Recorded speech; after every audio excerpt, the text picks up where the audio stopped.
All right. Hey, good morning. Welcome to the Rise and Grind Morning Show. It is 8:05 a.m. on July 23rd, 2024. We are here.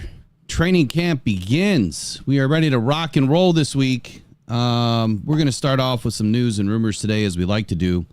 We're going to talk about Inside the Den last night. Number 2 came out, so we'll talk about that.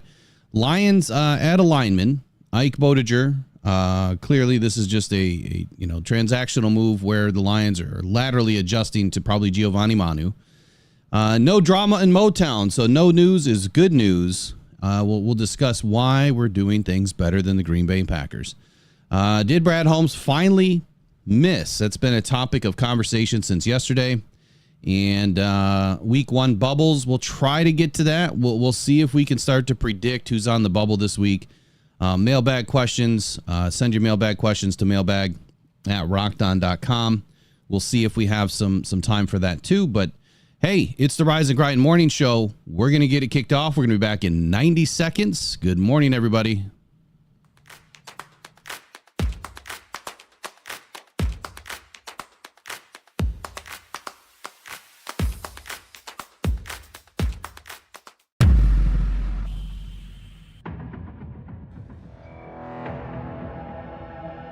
Adam Schefter at ESPN says there's 275,000 people. Well, that was some party in downtown Detroit. 775,000 people, shattering the NFL draft attendance record.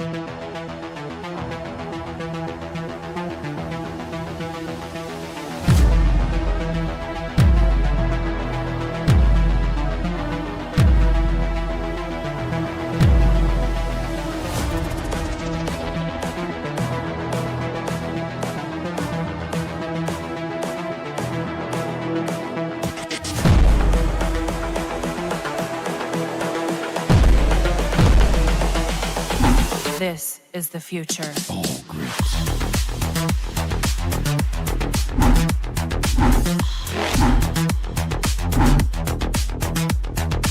Evolution.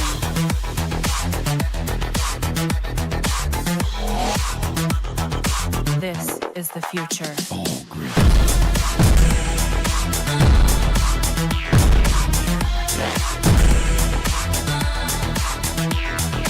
Evolution.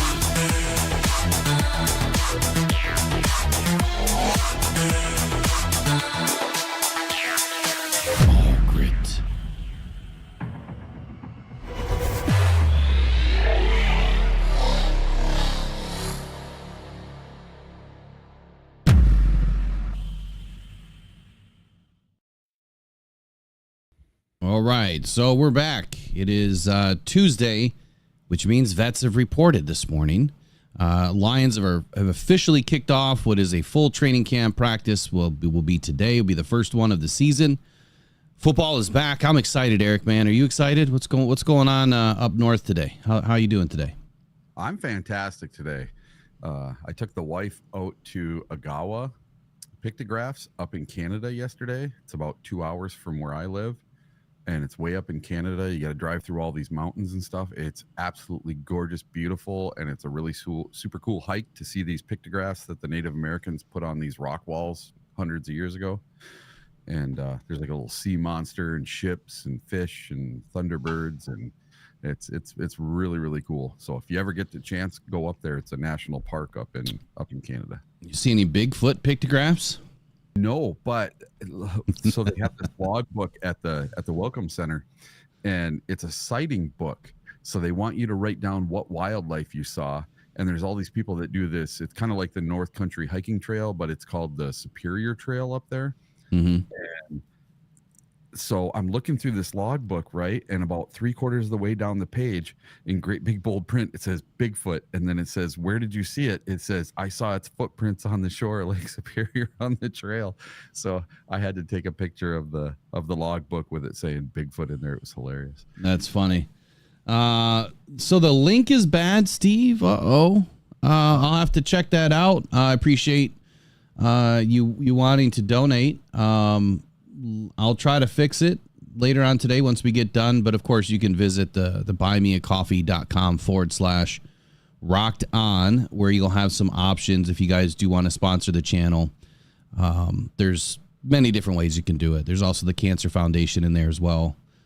Take your pick. I definitely appreciate it. We appreciate it. Obviously, anybody that will realize your sponsorships or donations, be greatly thankful for anything that we receive that we can help others with. So good morning to everybody in the chat. Let's see, who do we have here? We got Big Moose 88. We have Tracy's in the house. Rick, David Bryson, Justin G, Roger Chappis.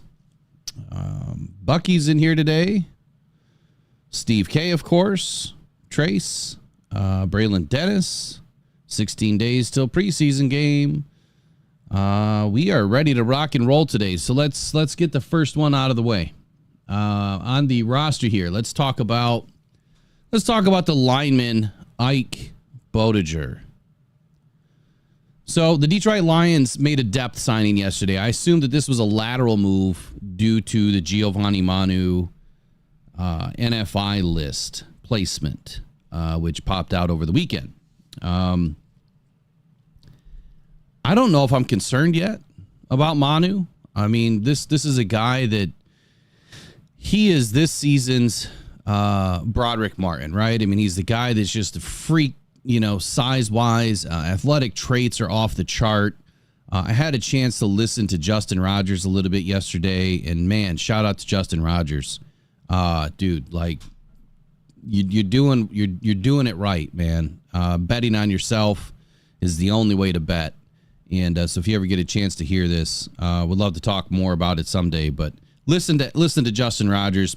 Go check out his page, and I'll put it up for you guys, where you guys can go subscribe if you want his articles. What's that? I signed up for his newsletter this morning. That's awesome. Yep. So I think it's what is it? DetroitFootball.net Network. DetroitFootballNetwork.net. Here, let me look. I just got the email. I can't remember.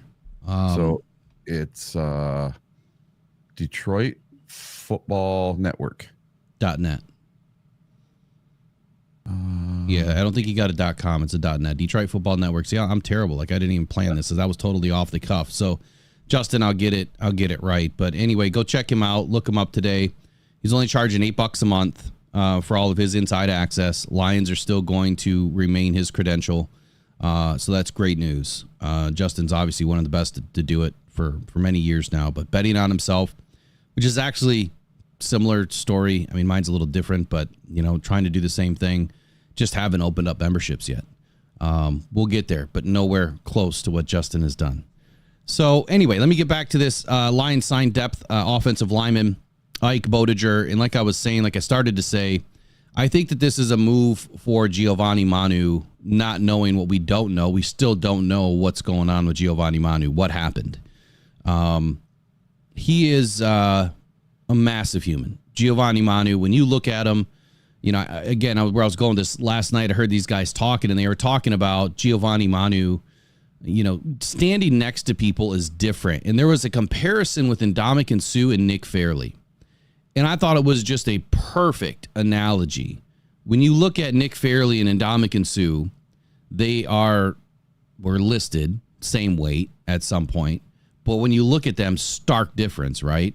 One's got the little pot belly. The other one is leaned out, lean muscle, just a giant human that Ndamukong Suh was, powerful. Right, could run. Nick Fairley, not so much. I mean, still a big human, still dominant, but totally different physique. Same weight, right? Muscle weighs more than fat. Ndamukong Suh obviously was just a giant man. Same to be said for Giovanni Manu. Has all the physical gifts in the world. Has all the size in the world. I started laughing last night when I heard someone made the analogy. I forget which one of these guys made the analogy. He can tie his shoes standing up. That's how long his arms are.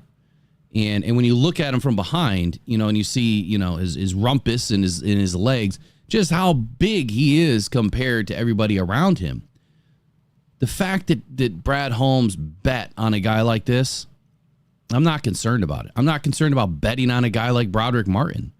Would a 4th or a 5th round pick been any better? Probably not. So you trade up, you give up a few assets to get Manu, to get Broderick Martin. You're betting, that at least they're going to be a backup. Those guys aren't typically starters anyway. whether it's third, fourth, fifth, sixth, seventh round, the fact that we see more than your average team does, I think that's a reason to, have faith in what Brad Holmes is doing. So they sign Ike Bodager, and he's a former Iowa Hawkeye. He went unselected or undrafted in 2018. He turns 30 this October. He has made a total of 36 appearances in his NFL career. During the 2022 season, Bodager saw very limited action. He spent most of his time on the PUP list. The following year, in 2023, he failed to make the Bills roster and subsequently signed with the Indianapolis Colts practice squad shortly after the start of the 23 season. He was eventually promoted to the active roster as a reserve. Last season with the Colts, Bodager played 8 snaps on special teams over week 2 and week 3, but didn't see any action on offense. Here's the odd part. Back in 2020, Ike Bodager saw action as a starter in 7 out of 10 games, and in 2021 saw action as a starter in 10 out of 15 games. So he started 17 out of 25 games that he was active for. What happened? He didn't let up any pressures. He didn't let up any sacks. Like his statistical analysis is pretty solid. Now, if this is just an offensive, depth piece, I get it. He's just a depth piece. Is he just a camp body? Potentially. Is he a practice squad candidate? Most likely. My question is, what happened? What happened from 2021 to 2022 and 2023 that saw, him not only be removed from the roster, but also the active roster and not getting any playing time at all? So something happened, whether that was injury, spending most of his time on the PUP list in 2022. Maybe that's the answer. I don't know. So, Eric, what do you think about this move here, bringing in Ike? Do you have any comments about that or Giovanni Manu? Well, Manu. So I think it was Bucky in the comments said that he thinks that Manu failed the conditioning test. And I don't know about that. I don't even know if he was able to take it or not. None of us do. Not right now. We're not privy to any of that information yet. And this new kid, Bodager, I don't know the first thing about him. I've honestly, before yesterday, I had never heard his name before. So I don't know where he's coming from. I don't know what he's doing. But there must be a reason that Brad's bringing him in. They must have had a workout with him, and he must have impressed him enough to bring him in for camp. Whether he's just a warm body for camp or not, I don't know. We'll have to wait and see. Got lots of preseason practices and preseason games coming up, and Will and I are both going to be there on the 11th to see. Maybe we'll get to see this guy with our eyeballs for a few minutes on the 11th. See what this guy's all about. Yeah, we'll see. I mean, warm body, I guess, is probably a perfect analogy. So that's your information on Ike Bodager and your latest transactions for the Detroit Lions, up to the minute news here. So next up, Inside the Den, Part Deuce came out last night. If you guys haven't had a chance to watch it, I'm not going to spoil it, but I am going to give you the Cliff Notes version of what you will see. All about Amon-Ra St. Brown. All about his time in Germany with their entire family. Listening to him speak very fluently German with his family. Taking you down memory lane of where he grew up, the things that he did. I thought it was a great episode. It was different. It was a short episode. I think it was great to highlight Amon-Ra St. Brown and highlighting Germany and what the NFL organization is trying to promote here across the pond. So good episode. I think you guys will enjoy it. Amon-Ra does not cease to amaze me. The dude is gifted, in all sense of the word. He is gifted, mentally, physically. The dude is a total package. Good dude, man. Good dude. Anything you want to add to last night's Inside the Den episode? Yeah, something without giving anything away. Okay. So, over in Germany, where Amon-Ra St. Brown grew up, the town he grew up in had this place called Okie Dokie. And what a great thing for kids and teenagers to go do. So it's a place with like trampolines and rock walls and all these fun things for kids to do. And what would Amun-Ra and his brothers go do? They would go down to the trampoline pits and jump on the trampolines, and they'd see who could do the most backflips in a row, right? So they could do 5 in a row or 10 in a row without stopping, right? And then they would do it where they're throwing footballs to each other at the same time. And 2 years ago, when Amun-Ra was in the Pro Bowl, they had trampolines there for them to jump on and do tricks. So when him and his brother were both in the Pro Bowl and they both jumped off the trampolines and threw footballs to each other, it was like second nature. It was something they had done all their life, and not all these other football players could do it. They'd never been on a trampoline. They never hit one before. So I thought it was really cool that over in Germany, there's actually things for kids to do. Like where I live, there's none of that kind of stuff for kids. And I wish there was an okie dokie here for kids to do stuff like that. Oh, maybe we need to build a park up there, Eric. Yeah, there's nothing. We got woods and trees. And there's nothing wrong with woods, man. When I grew up, I played with sticks, you know? Well, yeah, we do. But yeah, this new generation with iPads and telephones, and I didn't grow up with a phone in my hand. I grew up with a bike and a fishing pole. Yeah. I grew up with sticks. I used to build forts in the woods. I'll tell you a funny story since we're talking about reminiscing on the old days. We used to have what was called creek wars every summer. And I'm not going to tell you what happened to me because it's pretty bad. But we used to make slingshots out of hangers and rubber bands and wet toilet paper as our ammo. And we would all gather at a local park. And there's the Buck Creek that ran through it. So, we're at Lemery Park, and so we're down there. It's in Wyoming, Michigan. And so we're down there, all of us gathered, running through the woods like we're army men, you know what I mean? And shooting each other with wet tissue paper, which hurts. I mean, it stings. I'll just put it this way. Someone decided to load their bag with fresh dog poo.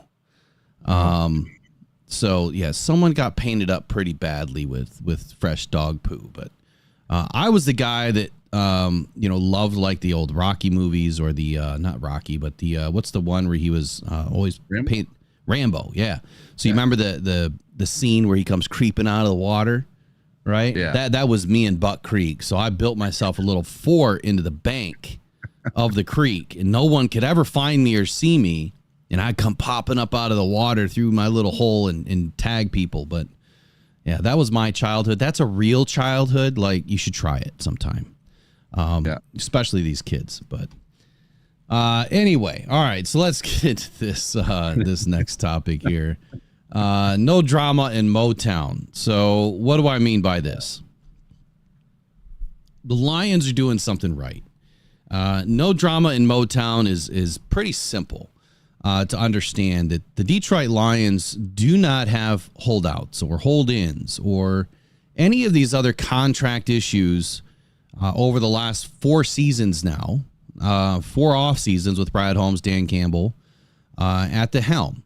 And I think it speaks volumes to how we are different, right?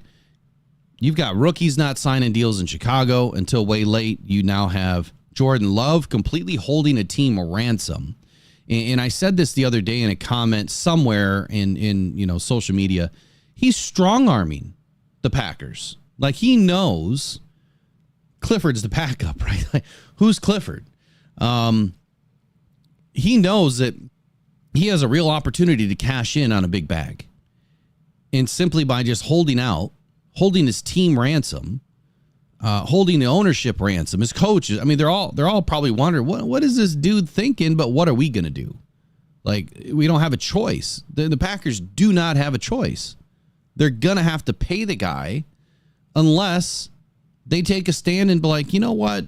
Forget this. We're going to bring somebody else in, which there is nobody else to bring in unless they want to make a trade for Flacco or something. I don't know who else you would bring in at this point. But if it were me, I wouldn't be held hostage. And they must love the guy enough, or at least think that he has enough to be a pretty decent quarterback if they're even entertaining this new, what could be record-setting contract in the NFL. For me to break it down quickly, then I'll throw it to you, Eric. The guy has done nothing. He has played one full season in the NFL, of which it was a complete tale of two halves. And in the second half, what was the level of competition that they really went up against? I get it. They made it to the playoffs. They beat the Cowboys, which is I don't think that was a big surprise. I think we all expected that the Cowboys were going to get beat. Dak's a choke artist. The Lions beat the Cowboys. It was a tight game, but we beat the Cowboys. Score didn't end up that way. The record didn't end up that way, but I expected the Packers to beat the Cowboys. I just don't see how Jordan Love can come to the table this season and say, you know what? I am so good. I'm going to demand the richest contract in the NFL. And man, is this going to make all of those people look like fools that were saying Jared Goff was overpaid. Jared Goff got too much money. Jared Goff has put the work in since 2016. He's taken a team to a Super Bowl once, almost a second time last season. He's won multiple playoff games. He is the second or third winningest quarterback in the NFL currently in playoff wins and appearances. So he deserved it. And he didn't even set the world on fire with the richest contract. He was second. And now you have a guy like Jordan Love who actually has a little bit of success for half a season in a lot of games where I wouldn't say it was because of Jordan Love all the time. But what has he done? What has he done to prove that holding your team hostage, and now what is probably going to cause a divide in this locker room? At least I would think that it would. The veterans got to be shaking their head like, dude, you just got here. Come on. I think it's a bad look. I think that Jordan Love is strong-arming the Packers. And look, it may benefit the Lions. Overpay the guy. Please do.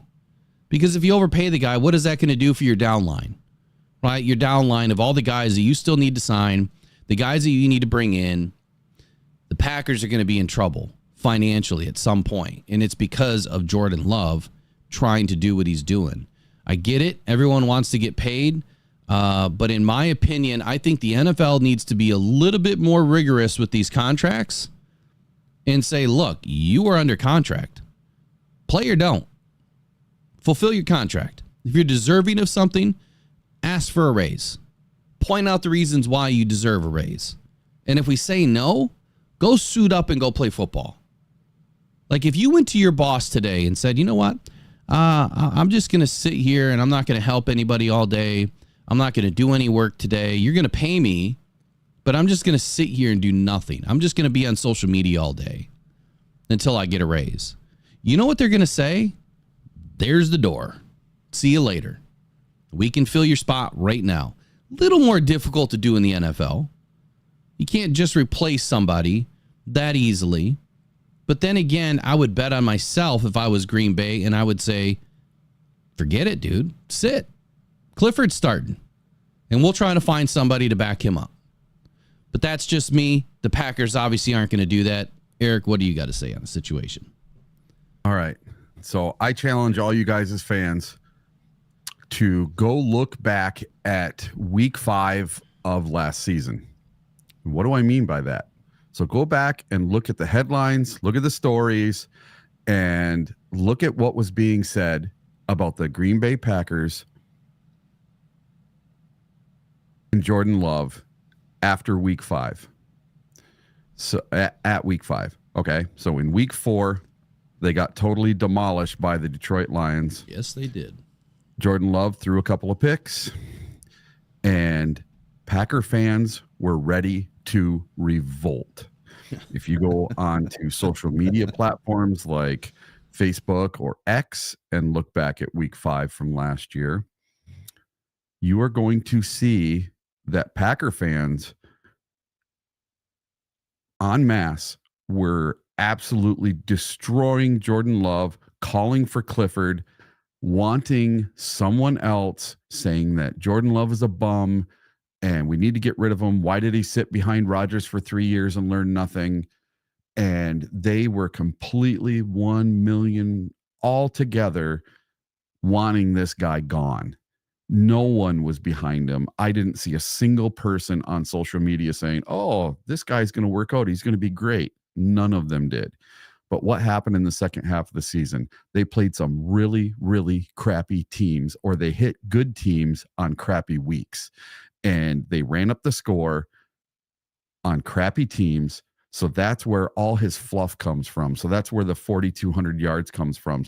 That's where the 32 touchdowns come from, and that's where the lack of interceptions came from in that second half of the season, was because they were playing a very, very weak schedule in the second half of the season.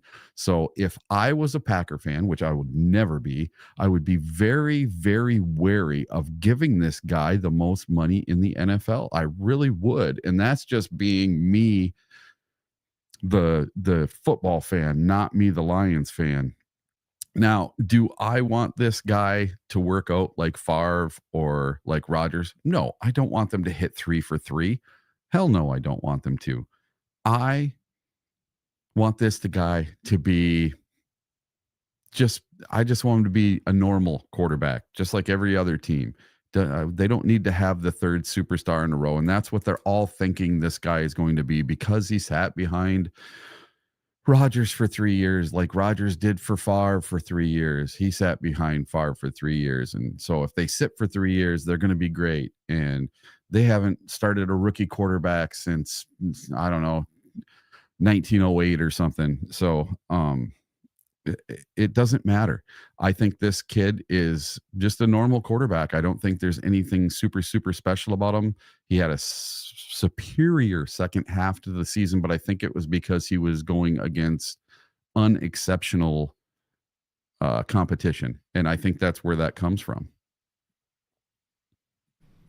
So I'm looking at some stats right now for Jordan Love, and I'm not going to go deep off because I didn't really prepare anything statistically, but Kneecap Biting with the Motor City Lions says Love was the third guy with incompleted passes due to inaccurate passes at 36.8%. I assume that's the third from the bottom, like he's the worst, or the third worst, or however you're going to put that, but that would make a lot of sense. Here's what I would question. So they lost to the Raiders. They lost to the Broncos. They lost to the Vikings early. They lost to the Steelers. They lost to the Giants. They lost to the Bucks, which the Bucks, decent team, pretty good defense. That was pretty close. That would be my concern, that you lost to, a lot of teams that you probably should have beat. Yeah, they beat Kansas City. Carolina, they beat 33-30. Carolina was a terrible team. They beat Minnesota at the end of the season, 33-10. Terrible team. Yeah, they Carolina and Minnesota right there. That's what I was talking about. They ran up the score on those two bad teams, and that's where all those touchdown passes came from. They didn't have a choice against Carolina because Carolina put up 30. But as far as TDs, he had 3 against Minnesota, 2 against Carolina, 2 against Tampa, 3 against Kansas City. Detroit fell apart on Thanksgiving. He had 3 against Detroit. He had 3 early against Chicago, and then 3 against Atlanta. So I mean, he's had some success, but you know what? That doesn't always mean everything. A lot of times you can dump off a pass without me watching every game. You can dump off a pass and they can run it in the end zone. It doesn't mean you did anything. I would put that on, I would put that on the receiver the majority of the time, depending on where they're catching the pass. But I'm going to digress on all that. Here's the storyline that we wanted to get into. And it's not so much just about Jordan Love as it is about the Detroit Lions.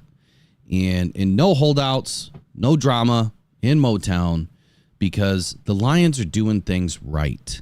And so I wanted to start with Amon-Ra St. Brown. There was a few channels and a few people saying that Amon-Ra St. Brown should hold out.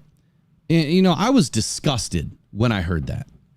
that anybody, I don't care if you're an insider, a beat writer, a YouTuber, content, I don't care what you are doing, you should never want your team to have any holdouts. That's just not how things are supposed to be done. A holdout is extremely divisive. On its face, you might think it's no big deal, but underneath that, man, like I talk about, when you get into the muck, that's where locker rooms start to change, because guys start to second guess who you are, and the Lions don't have these issues. So last season, it was talked about that the Lions, receiver St. Brown deserved a hefty raise. Okay. Now, there was talk that he was going to hold out had he not got, any sort of a raise or didn't get a new deal before the season started. You know what? Didn't happen because the Lions felt that he deserved it, and he did. He put the work in for 3 seasons. Clearly deserved it. Obviously, I didn't think that he deserved $30 million. That's no secret. I thought that, 25, 26 was commensurate. I thought $30 million was nuts. And I still feel that way. But I believe he's one of the best receivers in the league. But no holdout because they got things done. And did the Lions overpay? Probably not. I mean, if he falls apart, then yeah. Then we're all going to question what the hell just happened. But it didn't happen. So you have to go all the way back to Golden Tate. Okay? Golden Tate never held out either. And this article is way back, guess who? Justin Rogers, back in 2018, July 27. Says it's holdout season around the NFL. This is Detroit News article. It says Aaron Donald, Le'Veon Bell, and Earl Thomas, all with all-pro resumes, are not in training camp for their respective teams. While receiver Julio Jones was actually able to parlay his brief absence into a renegotiated deal with the Atlanta Falcons. But for the Detroit Lions wide receiver Golden Tate, the thought of not showing up never crossed his mind. Now, what I will tell you is back then I expected these things because of the regime that was leading this team. I expected that we would have some of these things because it was a complete mess from top to bottom. And here's what Golden Tate had to say, and this is where he was just a different breed. I signed a 5-year contract, and I'm going to honor my part of the contract the best I possibly can. This was after the team's first training camp practice. He says, I love the game a lot. I want to be here around the guys, building camaraderie. Jordan Love, take a page out of Golden Tate, because he says he's going to honor his contract to the best of his ability. And that's what he did. Tate signed with the Lions in 2014 after spending 4 seasons in Seattle. During his 4 years with the Lions, he exceeded all expectations. Matter of fact, Golden Tate, if you were to watch him and Amon-Ra side by side, they run with that same little waddle, I call it. They're almost identical. If they had the same jersey number on and the same name on the back, you probably wouldn't even know the difference if you watched them running side by side. I feel like they're very similar in how they play the game. But anyway, he caught 90 passes the season before he got this big deal. He was a leader in the locker room. He was a role model in the community. He had a foundation dedicated to providing support to military veterans. And his $31 million contract was a bargain for the Detroit Lions. And you know what? He showed up. He showed up because he wanted to win. He showed up because he had a contract that he was going to honor. And this is what he had to say. He said, one thing, I pay my agent a lot of money. I told him, look, I just want to play football. I'll let you guys handle that. Let me go into camp free-minded, just perform, be the best I possibly can. That is a smart dude. You have people hired for a reason. Don't get all in the mix of what's going on with contracts. Go fulfill your contract. Go do your job. Show up and let the chips fall where they may. If a contract doesn't get done for some reason and you're having a great season, just keep playing football. Yeah, injuries can screw everything up. They certainly can. But if your team believes in you, like Brad Holmes believes in players that have come to this team with injuries, he's not going to discount you because you've had an injury. Matter of fact, he's hoping that you're going to come back, stronger and healthier the next season and continue building upon your success. So with all the components that have been thrown into this, for every player that has ever held out, and they've all held out for many different reasons, this is the way to do it. You sign a deal. Your team expects you to be there. You're a leader on the team. I mean, you're a quarterback, for God's sake. You should be there. The team can't even do what they need to do without you there. And now you're going to let somebody get reps above you.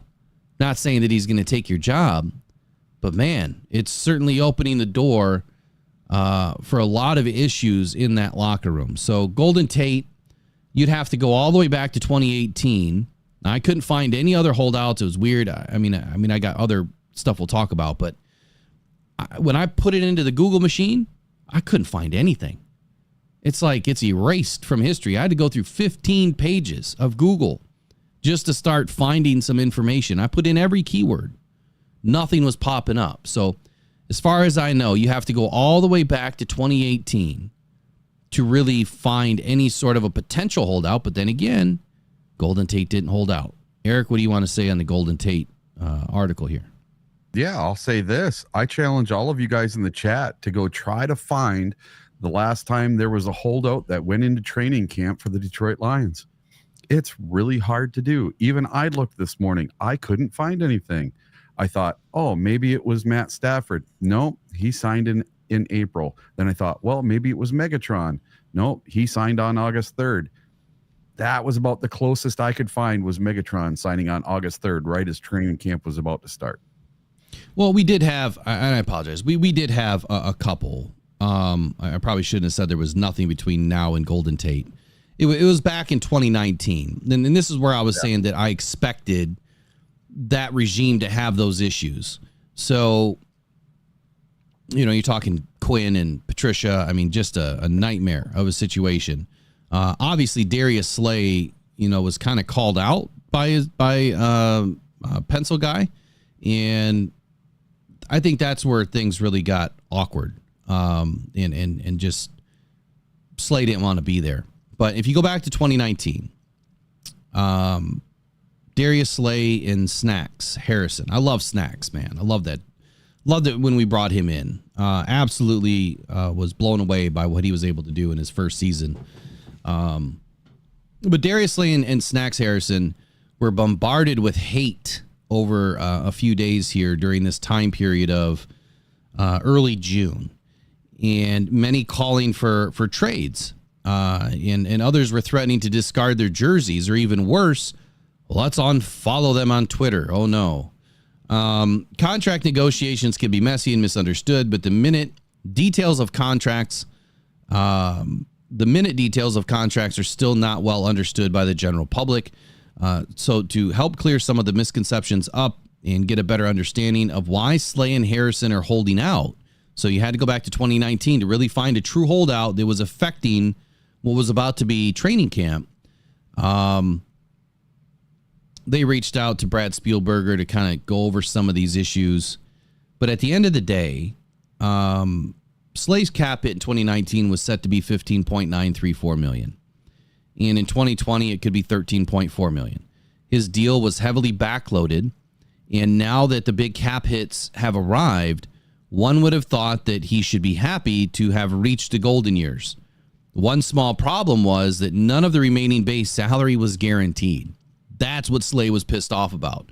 He could be let go and cut at any minute. He had zero, assertions that he was safe, right? He had no security blanket. So that's why he held out, expected, but that's where you have to go back to. 2019, 5 seasons ago, or 6 seasons ago, whatever it was now. And that's the last time we've had an issue, but we also had an issue with our head coach and the general manager just not doing the right thing. Harrison was on the other side of things too, because he was on the wrong side of 30. And he signed a 5-year, $46 million contract with the Giants, and then he was brought into the Lions. The problem with Harrison is his deal was about to expire, and he wanted obviously to have some security, right? You know, before he went into this season, he wanted some security.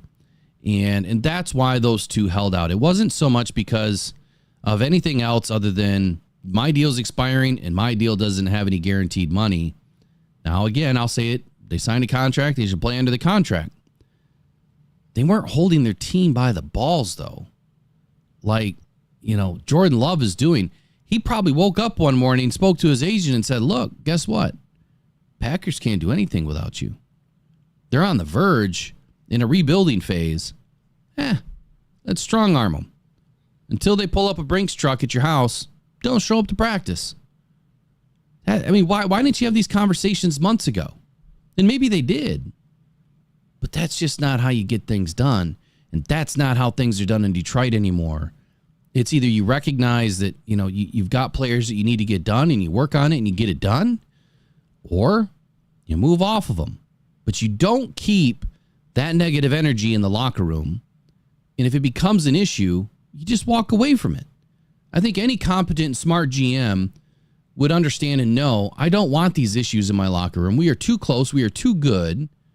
Players want to play for Detroit. They are okay. Lee McNeil could be holding out right now. He's on the last year of his deal, and he deserves a better deal. I don't say it's a max deal, but he deserves a better deal. He's not holding out. His butt's in practice because he wants to win. And he knows that he's on a team that can win. And that's the difference.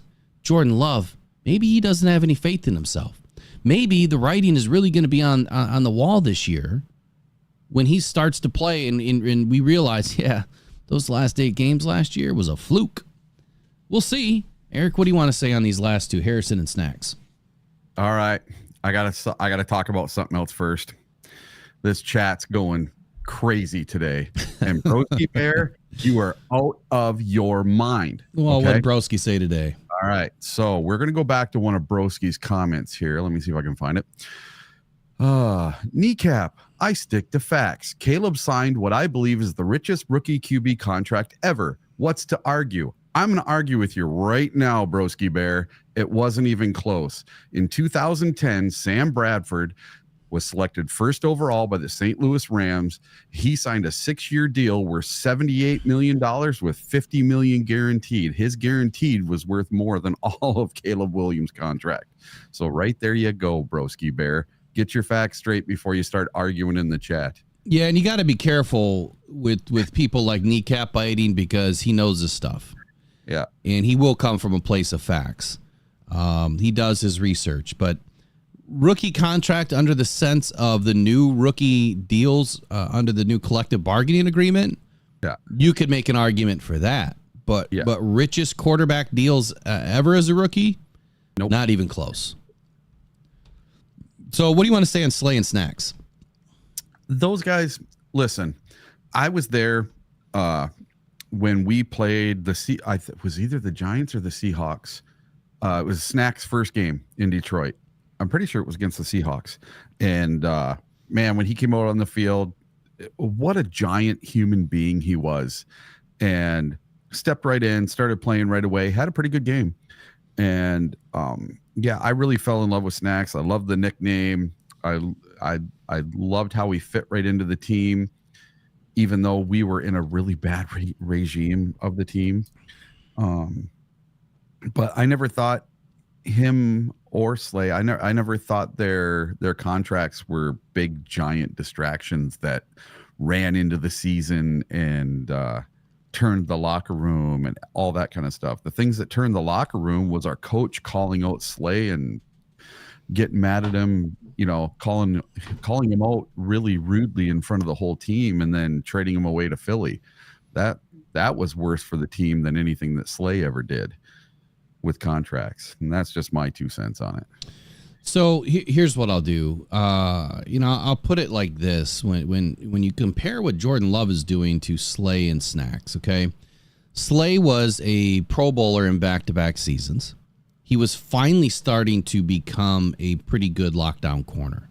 When he started, no. I mean, it was pretty bad. But then he started to get better. And then obviously when he went off to Philly, I mean, everything changed for Slay at that point. But he was our number one corner. He was holding down the number one wide receiver. He was doing a really good job. He pulled down 11 interceptions in the last 2 seasons prior to when he was going to hold out, for getting a better contract or some security within that contract. Snacks Harrison really kind of changed the landscape for the Lions defense. And when he arrived, the team was really struggling to get a push. Snacks provided that. Maybe he didn't get a ton of sacks all the time, but that's the thing that you got to love about the defensive line is you could end up with 0 stats and you could be the biggest reason why everybody else produces. Snacks was kind of that guy. Phenomenal at stopping the run. So that's why, I love stats and analytics and KPIs and metrics and all that stuff. Sometimes stats don't tell you everything because you might have a guy that has 0 tackles, 0 sacks, but he does things that help the team win. And that takes, an education of football, understanding football, watching football, the eye test on these guys to understand those things. And I think for the most part, a lot of us do get that. And then on the other side of the coin, some people are just, nope, they've got to have sacks, otherwise they're no good. It's not how it works. The point that I'm trying to make here is these guys were doing big things in the NFL. They were helping their team. We may not have had the best, win to loss ratio during those few seasons, but they were very important, integral pieces to the team. They were doing big things on the NFL landscape as a whole, and that's why they were deserved of new contracts.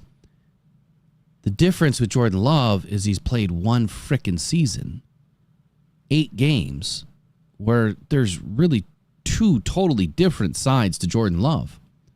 And the minute this guy gets under pressure, you're going to see the same Jordan Love of the first 8 games, or first 9 games, whatever it was. The guy cracks under pressure. I will say this. I mean, he's got a very intelligent arm. You've probably never heard anybody say that before.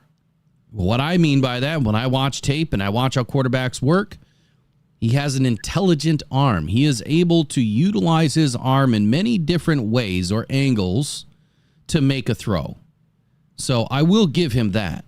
And when I do watch, what he does, it is Karen Rodgers-esque. It's Brett Favre-esque with the way that he's able to deliver the ball in a unique manner or through a tight window. He can do some of that when he doesn't have pressure. Now, the minute he has pressure in his face, he's a scatterball. He's throwing it everywhere. It's like buckshot. So the next pair of players or player that we would look back to as far as when did the Lions have issues with these sort of things. It says page not found. What happened? Where did it go? Give me 1 second to look that one up. Yeah. But it was Robert Porsche.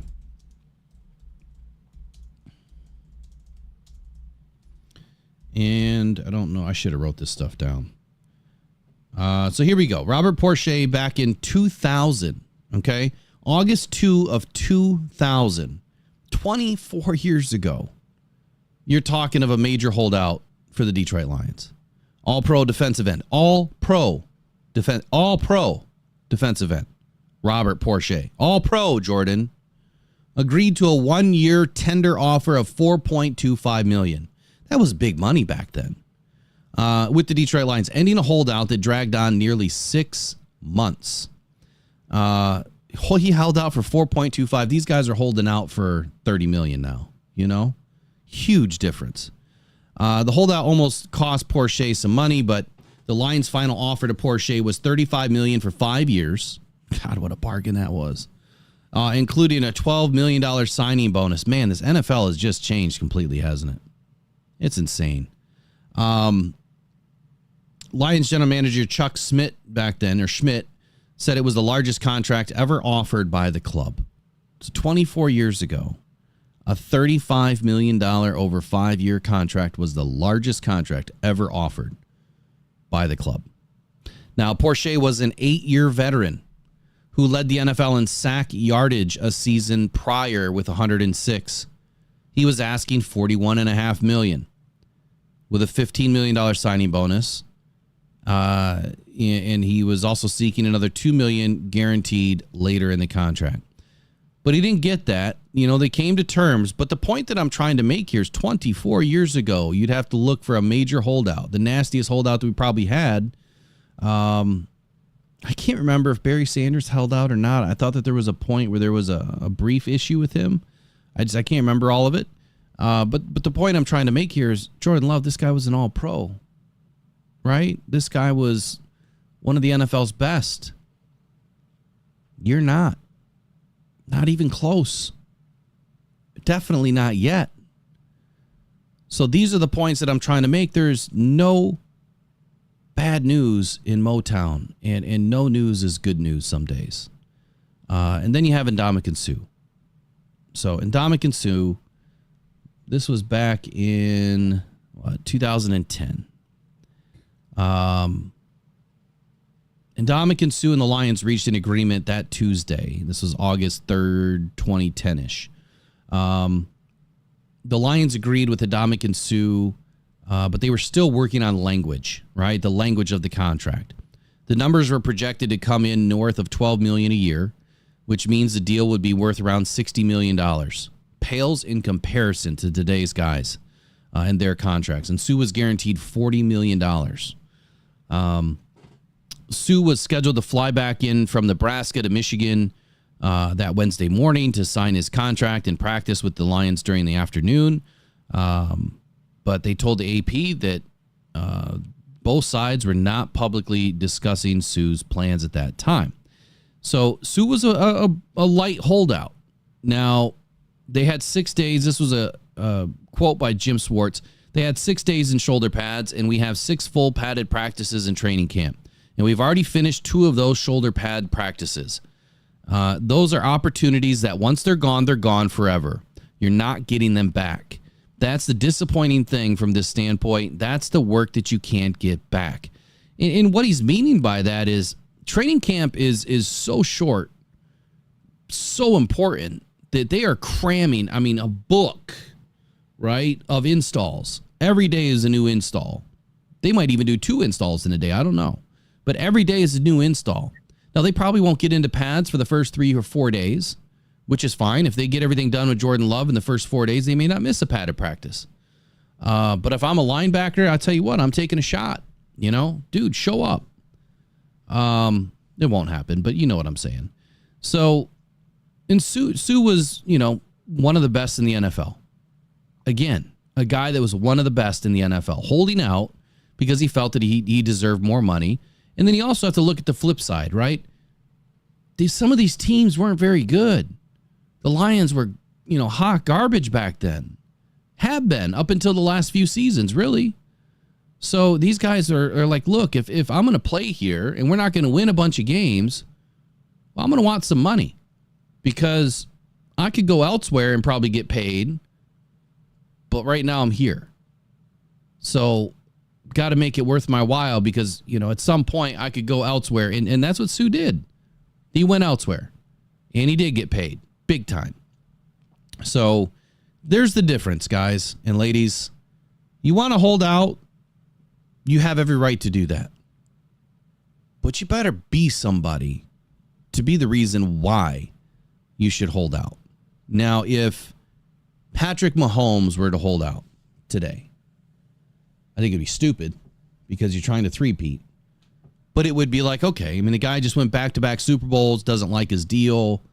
Maybe he's deserving of a raise or whatever. He's not the highest paid quarterback in the NFL, probably should be.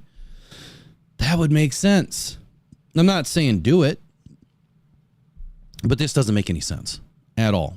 So that's it. That's what I wanted to go over with no news in Motown is good news. Eric, what do you want to wrap up with on that? Yeah, so like you were just saying about Mahomes, something that the Chiefs have done for Mahomes for a couple of years now is he signed that big 10-year contract, right? Yeah. Well, they've given him a little bump. Yep. Hey, here you go. We'll keep you up there. We'll keep you up there. So he's not going to hold out because he knows that the organization is going to take care of him, even if his contract does become dated and antiquated. So shout out to Steve K real quick for buying 3 coffees this morning. Really appreciate you, Steve. I just got the notification. Right on. And we've got, looks like 33 likes right now and 51 watching. Can we get this to 50 likes before we get off today? Remember, there is no ads for you guys to reciprocate that. We just ask that if you're watching the channel, you must like it a little bit. Just give us a thumbs up. That helps us to get in front of more Lions fans so that we can grow our chat and get more Lions fans from around the world involved in these shows every single morning. The shows are only going to get better. Like, we've been trudging through this the silly off season, right? It's been tough. I think we've done an okay job at bringing topics in and maybe not talking about everything everybody else does. And now that the season's here, this is where we excel. Like, this is where my comfort zone is. When we have things that are active in the NFL and we have things that are going on in the NFL and actual information to report, this is where we have fun. Like, this is where I lock in and the true off-the-cuff nature starts to kind of grow on me a little bit. I don't have to sit down and write, for 2-3 hours to figure out what I'm going to do for the next day's show. It just comes naturally. And I think that's where we're going to have a lot of fun. So get us some likes this morning. Looks like we just jumped up 8. There you go. Good job, people. I appreciate that.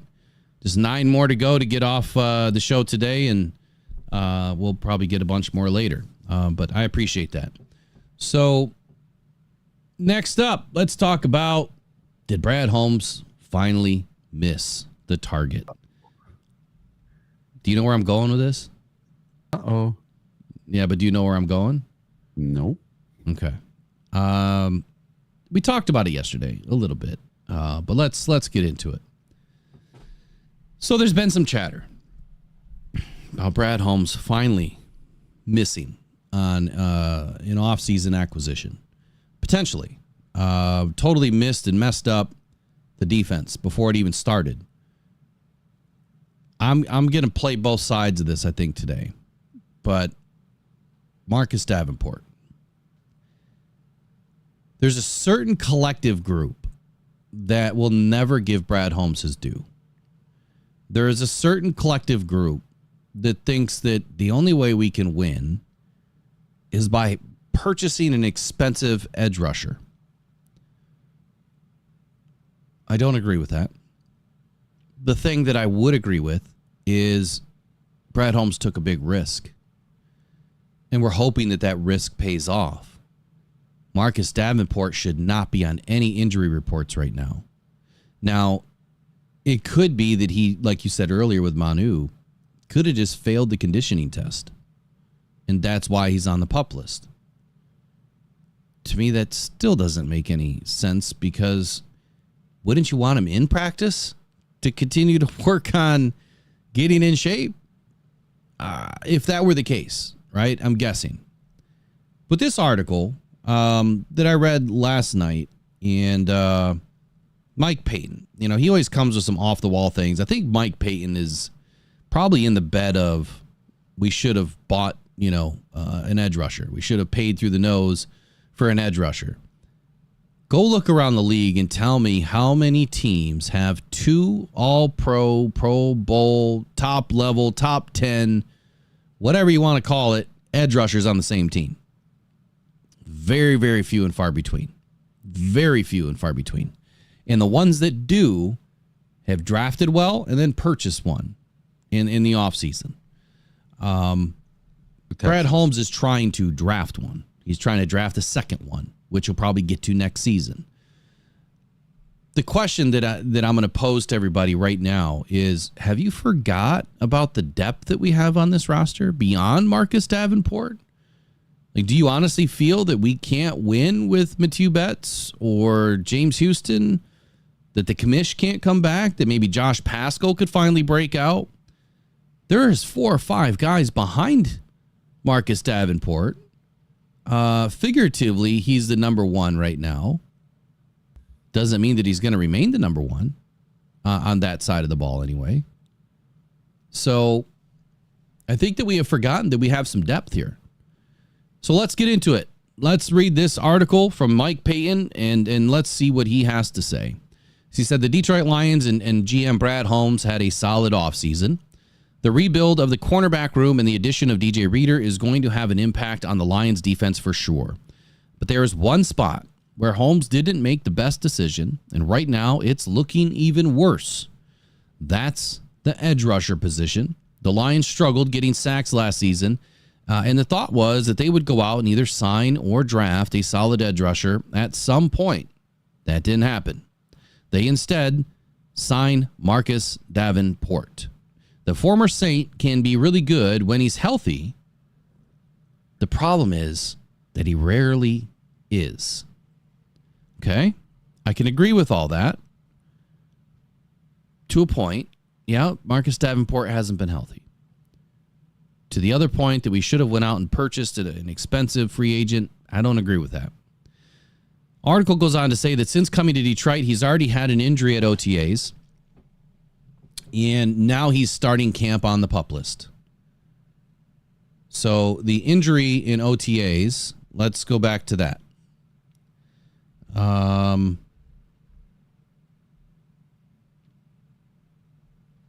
Where is it here? Well, he was listed as not on the practice list in OTAs. Come on, where is it? It's got to be listed in here somewhere. Well, I guess there is no mention of what the injury was. So he had something go on in OTAs. And now he's starting camp on the PUP list. This guy is theoretically supposed to be on be the Lions' number 2 guy on the edge this year, and there's already injury concerns. So the Lions were never going to go out and sign the top edge rushers like Danielle Hunter or Jonathan Greenard, but they had shots with guys like DJ Wonham or AJ Epinesa. You guys know from one of my videos that I was very high on AJ Epinesa. I thought that AJ Epinesa was a perfect placement for the second edge rusher, and he would not have broke the bank at all. Matter of fact, he wouldn't have been that much more expensive, maybe $1 million a year, if memory serves me right. So I would say on the surface, AJ Epinesa would have been a perfect addition to this team. Why Brad Holmes didn't try to get it done, or maybe he did, we just won't know, is beyond me, because AJ Epinesa was young, very talented, played limited, role with, in his first season with the Bills as a rotational edge rusher, and had great success. He's somebody that I followed out of college, and I wanted him to be a Lion, in his first NFL draft, or in his first season after the draft. So anyway, this article just kind of goes on to say, so, what now? The Reader edition really does help, but Reader's not going to be practicing anytime soon. He's not going to be playing anytime soon. And that, to me, is a bigger loss than Marcus Davenport.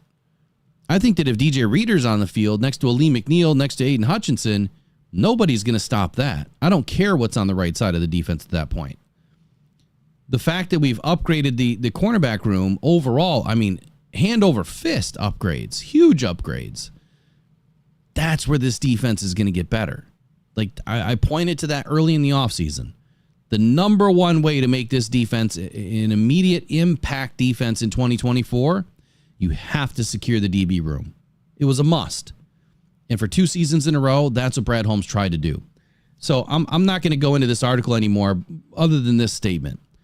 There are so many questions at the moment. Is James Houston ready to stay on the field all game? Could John Kaminsky bounce back? Is Josh Pascal ready to take the next step? Can Mathieu Betts make the roster? Can Levi Onwuzurike stay in the rotation all year? And is Mekhi Wingo switching to edge? Can Marcus Davenport stay healthy? All great questions. Before I get into what I'm going to say, Eric, what do you want to say on this situation?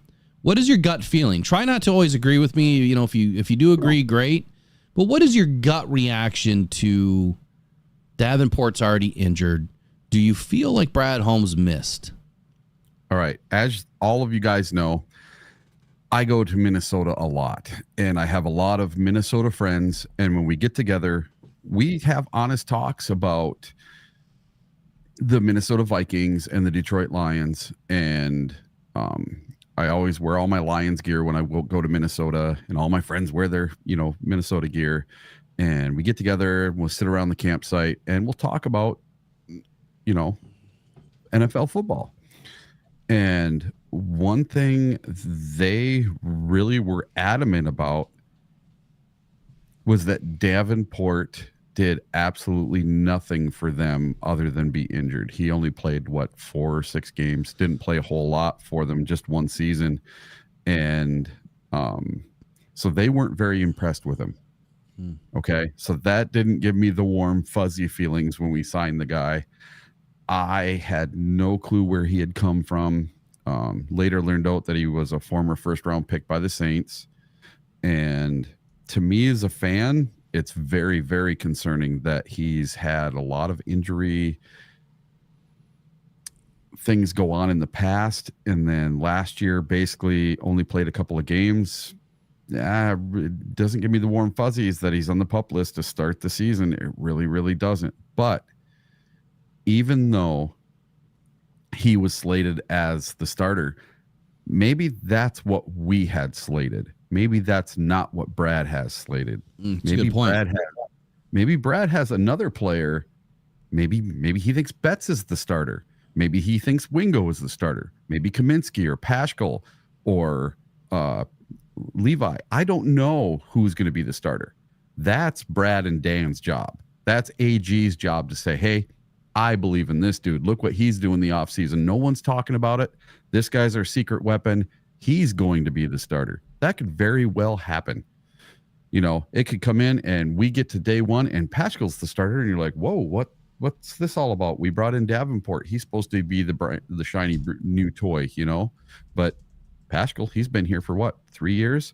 This is year number 4. This is put up or shut up. I think it's year 3 for Paschal. Yeah, 3. So this is still, it's for him and Levi, it's put up or shut up time. They either make the roster this year or they don't. And maybe Brad's putting some eggs in those baskets. We don't know this. So, and Brad's got a little bit of money left in the bank. If he wants to go out and get somebody after cuts or a week or 2 into the season, do a little trade, he's got all those things at his disposal. He can do that all the way up to week 9 now. Can do a trade, and I really don't see it, but you never know with injury, and we'll see if these guys can get back on the field. Until they get back in the field, there's not really much we can do. So you made a couple of points in there, one of which I was going to talk about, which is, post cuts opportunities. But before I get into that, here's what I will say. Training camp just started today, y'all. Yep. Today. Everyone's in house. Now, the PUP list could grow today. As everyone's checking in, doing their conditioning test, that list could grow today. And if it does, on the edge rusher position, then I'll be concerned. But right now, we have John Kaminsky coming back, who's an inside-outside hybrid guy. Josh Paschal, who has not shown us enough, but he is also an inside-outside guy. If he drops a few pounds, he could switch to edge rusher. Primarily, Mekhi Wingo, on the shorter end, he's an inside-outside guy. He can get you a great pass rush from the inside. What I think people are forgetting, and I don't mean this in a negative way to any of the fans that maybe think differently, it's been said by probably almost every head coach and general manager out there. Matter of fact, who was I listening to the other day? Who was that? I think it was on the Pat McAfee show. It might have been Michael Lombardi. That the interior pass rush is where you want your pass rush. You don't necessarily want it from the outside. You want that push and pass rush from the inside. Forces the guys outside. Edge rushers play cleanup duty. That way you're not having to blitz all the time. You blitz interior, which those guys are going at it anyway. That's what I think people are missing here.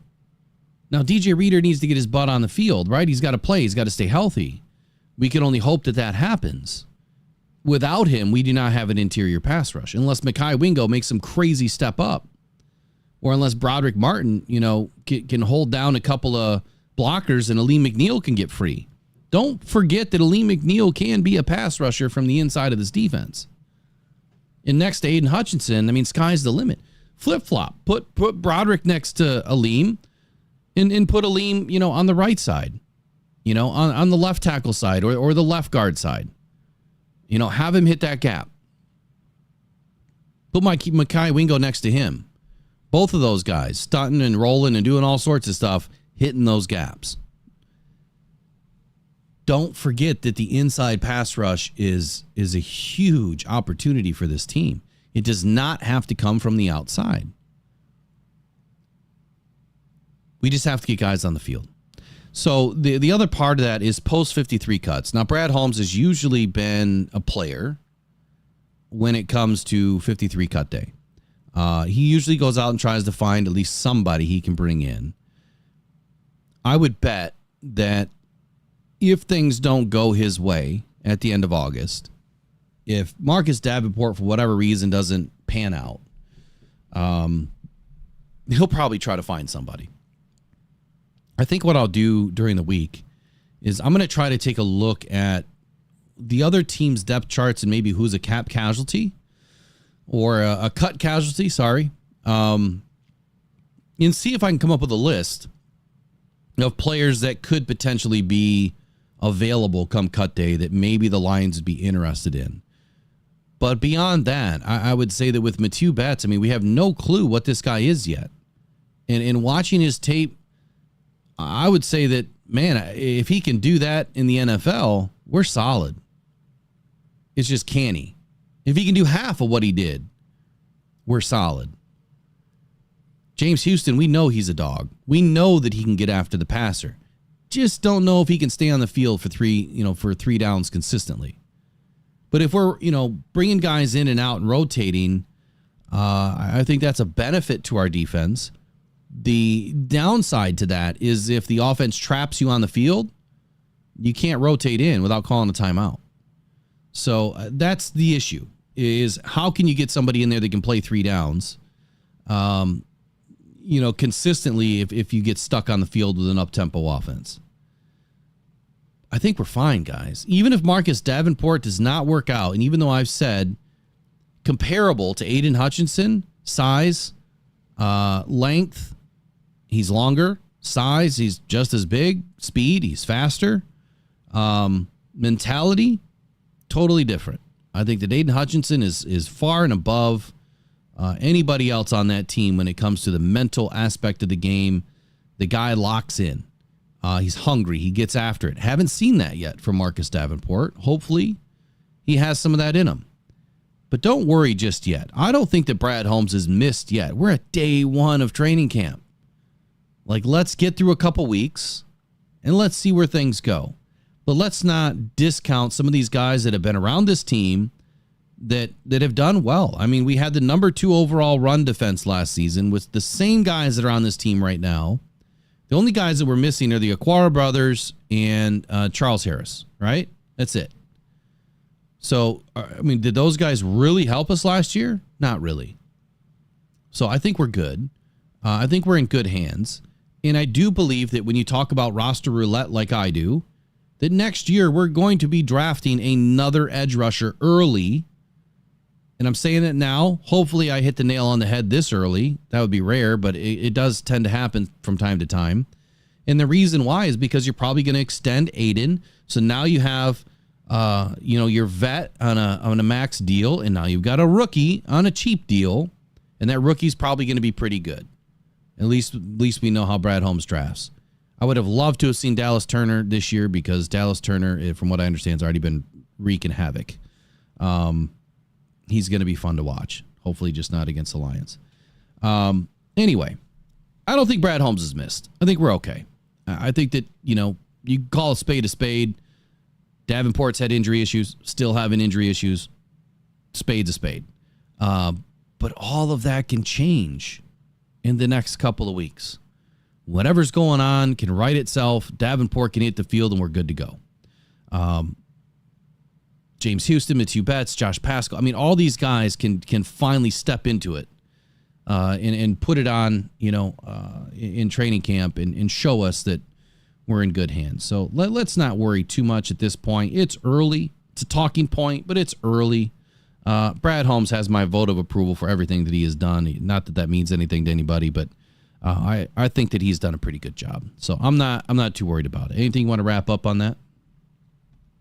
In Brad, we trust, really. The guy knows what he's doing, and it's day one. The only thing I am worried about today, and it's not really even a worry, is Emmanuel Mosley going to be on the PUP list after today? He's the only one I'm really worried about getting a PUP designation. And if he doesn't, man, that's awesome. That'll be really great for our DB room to have some quality backup.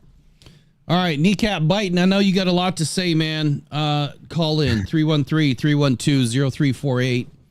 That's 313-312. Kneecap Biting. I know you. Uh-oh, I'm getting a double here. Hold on. Yeah. Whoops. Heard you there. Anyway, 313-312-0348 is the show phone. If you guys want to call in and talk about this issue of the defensive ends, I mean, what's really on your mind? Anything's wide open, right? You can talk about whatever you want on this subject. I think Broski Bear needs to call in one time. Has he ever called in? No, I don't think so. Unless he's called in under a fake name or something. Yeah, we need to get Broski Bear on the phone line one of these times. All right. So if you guys want to call in, I'm open on the phone lines up right now. And they won't stay open for terribly long because I wanted to get it at 8:55 a.m., but I ran over. So at 8:55 a.m. every day, the phone lines are going to open up. We're probably going to have a new start time pretty soon. So I'm going to back it up at least 5 minutes. I want to start before 8 a.m. And moving forward, there could be potential that we start at 7 or 7:30. I know there's probably other shows you guys like to watch, but there's a method to my madness here. I would like to get in, some topics and talk about some things in segments. And so the plan is at some point we're going to have multiple segments. So you'll have different people on at different hours. I would be on the entire time, but the third hour I may not be on. It may be, two guys or a single guy doing a different segment. Want to mix it up for you guys, give you guys some variation, some flavors, right? Baskin 31, flavors over here, Baskin Robbins. All right, so before we take a call, let's make sure my volume's turned on. Let's get to our sponsors of the day. Here we go. Every day, thousands of people are discovering Uper Lights, Michigan's newest, funnest rock to go find on the shores of the Great Lakes. Don't go out with just any light. Try the Convoy. Hey, give me just a second. I'm running an ad right now. It's guaranteed for life, and you'll find just all a minute the and I'll ones bring everyone in, okay? else misses. Quality UV lights that are perfect for Uper Lights with prices starting as low as $20. Please make sure to visit uperlights.com for all your UV flashlight needs with the best guarantees on the market. Just what you wanted and not what you didn't. The best quality, the best guarantees, and the best UV flashlights from uperlights.com. All right, and thank you to sponsor Uper Lights. So we do have caller on the line. Let me get him brought in here. All right, Smoking Jeremy B., you were on the line with Rise and Grind Morning Show. Can you hear me okay? I hear you just fine. How you doing, gents? Doing good, man. So what's on your mind this morning? I guess let me ask you a question. Do you feel like the Lions, specifically Brad Holmes, do you feel like he's missed on addressing the edge rusher position? No holds barred, man. Go for it. Yes and no. I mean, you look at what we have, and we have a bunch of guys that haven't really proved their potential that with where he drafted. Davenport, I wasn't high on that signing to begin with. I'm higher on the Matthew Betts signing just because I went and did a deep dive into his college, the Canadian Football League film. The guy has a nose to be around the football. He has elite bend. He has elite change of direction skills. He doesn't have footwork problems. He has decent hand pop. He's got a swim move. He's got a bull rush. I'm looking forward to seeing what he can do at training camp. That's the guy I'm looking forward to watching with you guys, because I'm coming down with Trace on August 11th for training camp with you guys. Oh, that's awesome, man. That'll be great. So August 11th, we are trying to put something together, meet and greet early in the morning, whether it's a breakfast spot. We'll put more information out as we get closer. We'll have some gift bags available for, the first people that show up. We're going to do a few different things.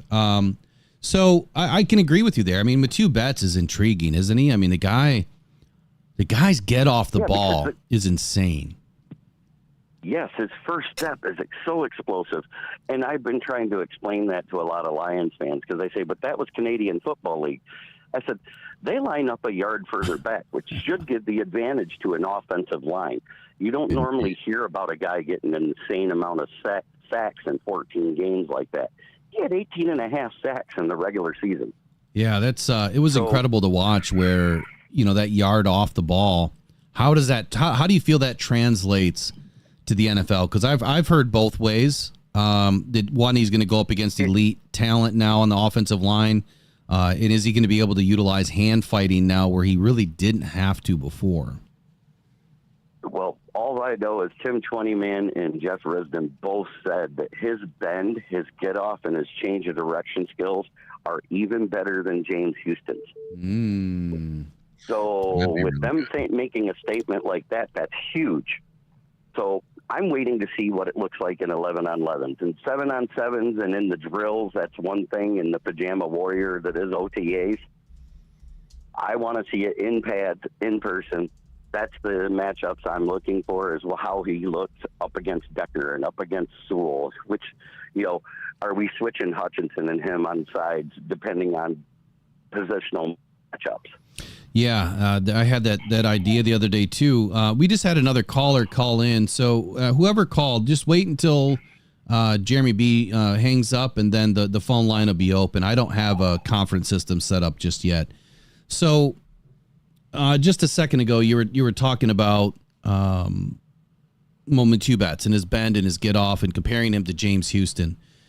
And then also the rotation. So this is something that most teams do. They rotate their best edge rusher to the worst offensive lineman on the outside.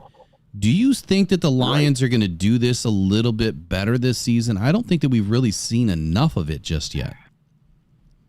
We haven't seen enough of it because we haven't had the right D-line coach there. Terrell Williams did that with Tennessee with his D-line a lot, which is why they had success in pass rushing. So maybe we will get to see that now that he's got somebody that can actually scheme a defensive line. That's one of the things I'm also high about. Having Terrell Williams, who is one of the best D-line coaches out there. I mean, I know we had Todd Wash year one, but we were in a 3-4 under, and nobody even got the scheme till like week, 11, 12? Yeah. I love Todd Wash, though. I mean, there was a huge drop-off from what he did for all those seasons to when we had the new guy, and then John Scott, and now Terrell Williams. Yeah, I'm high on Terrell. I can't wait to see what he does. Eric, do you have any questions for Jeremy B? I don't know. So, what do you think about this whole Jordan Love holding out situation? Well, it's weird because it wasn't Love that said he was holding out. It was Gutekunst that made it sound like he was holding him out, is what I took from that statement, because it was Gutekunst that released a statement, or Goody Puke, whatever you want to call him. But anyways, I think he's doing it because he has such a low salary this year. There's no guarantees on it. They deferred some of the money from this year to next season already, which that's $5 million off their cap next year already that can't even be worked into the contract because it was a void year. So I think they said, well, let's protect him from himself, from going out there and getting hurt before a deal's done, and then he has nothing to fall back on. Yeah, I don't. Yeah, go ahead. I don't know if it's Jordan Love or if it's the agent or if it's Gutekunst, and I'm not trying to read too much into it. But the fact that Gutekunst released the statement and not Jordan Love or his agent, it's leaning me towards the GM trying to protect Love from himself. Yeah, it's an interesting statement. I don't know that I took it that way. The one statement that I read is that Love's agent just said, hey, you're not going to practice until this deal gets done, because if you go out and roll an ankle or something, that screws up everything, because now the contract talks are going to change. They don't want to stall it, right? Gutekunst doesn't want to stall it, but maybe on the same playing field, Gutekunst, whatever his last name is, Gutekunst and Love's agent are probably seeing eye to eye here. Like, okay, maybe it makes sense to not have him practice because we don't want him to have some stupid little injury that, holds everything up. We want to get him on the field as quickly as possible. But then there's the question: how quick does it get done? You would think that something could be done by now, today or tomorrow. I think if it's not done by Friday, it's an issue. Yeah, I would agree. My personal opinion. If it's done anytime today, tomorrow, or Thursday, it's a non-issue because he's not really missing a whole week of camp. But if it's not done by the end of the business day Friday, which means he can't work all weekend because the paperwork can't be turned in until Monday because NFL offices are closed. Yep. So if it's done before Friday at 4 p.m., all is good in Green Bay land. If it's not, you're going to hear Green Bay fans screaming. And then they're going to start just like they did about the whole. You remember, Green Bay came out and trashed the whole Chicago Bears organization for Caleb holding out to the first day of training camp to sign. Mm-hmm. And we should be giving them just as much crap right now because it's making Love look like a diva to the outsiders that don't know football. So what do you think about the locker room with Jordan Love? Do you feel no matter what happens, deal gets done early, deal drags on, doesn't matter, the whole situation, do you feel like there's going to be any sort of divide with any of these veterans that are probably thinking, look, dude, you've had one season, what are you doing? Right, exactly. I think that will with the vets more than it will the younger guys that are with Love, in that 4-year and under group. In the 4-year and under group, he has those guys in lockstep. But the vets are what you got to worry about. Good news for them, Zach Tom was activated off the PUP list yesterday, so now they got their starting tackle back because it was looking bad there for a minute when you saw their PUP list released last week. Yeah, interesting. The Tucker Kraft is still on the PUP list, and that was supposed to be their good tight end, and that's concerning. Jaden Reed was added to the NFI list on Sunday. They've got some issues going on there because Jaden Reed by far was their best wide receiver last year. Yeah, he really broke out, man. That guy can play in space.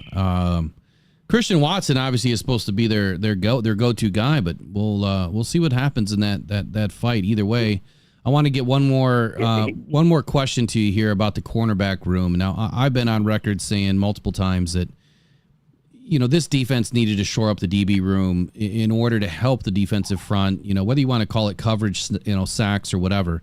The average quarterback release, is like 2.9 to 3.1 seconds or 2.7 to 3.1 seconds, depending if they're getting rushed, or blitzed or whatever.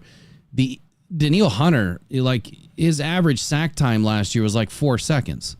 So, you'll have some quick sacks that are under 3 seconds. It's rare, but it happens. What do you think about the Lions shoring up the DB room and how that is really going to help this team overall up front, even on the defensive line? Well, think about it this way. We got rid of our biggest headache in the cornerback room due to his own stupidity, and that was Cam Sutton. Last year, he led the league in yards given up in 850 with a QBR against of 105.6. So with that being said, he's off the roster. Carlton Davis never gave up that many yards, but he hasn't played a full season in 3 years since the Super Bowl. You got Amik Robertson, who's been a dog and plays the complete season for the most part for the Raiders, and he's an outside guy. Those two guys are the ones that are fighting for the CB1 spot, and they all but said that Terrion Arnold is the CB2. And what's crazy is everybody brings up how slow their 40 times were, but then you find out both of them were dealing with lingering college injuries before the combine, which, the core muscle injury for Ray Straub, that's going to affect your speed. And then there was a hamstring issue with Terrion Arnold, which is all healed up, and he's looking great. And he doesn't look 4 or 5 speed at all. Terrion looks fast to me. He looks real fast. He looks fast. But do you think that overall that the DB room, now that it's been overhauled, is going to help our defensive front? So, even if we don't have a true number 2 edge rusher, and you have, some really solid backup guys like Mathieu Betts, explain how a better DB room helps your defensive front win. I know it doesn't make sense. It's like an oxymoron. You want the quarterback to hold the ball just a little bit longer so everybody can get to him. But at the same time, what people don't realize is you're holding the ball because the DBs are now sticky and they're not allowing the quarterback to throw the ball. We went from a bunch of zone corners to a bunch of guys that were good at man coverage in college and pro. Yep. So with man coverage, that means they stick to their receivers better, which does extend how long a quarterback has to hold the ball because they're not getting beat like a redheaded stepchild every time a wide receiver does a double move. Jeez.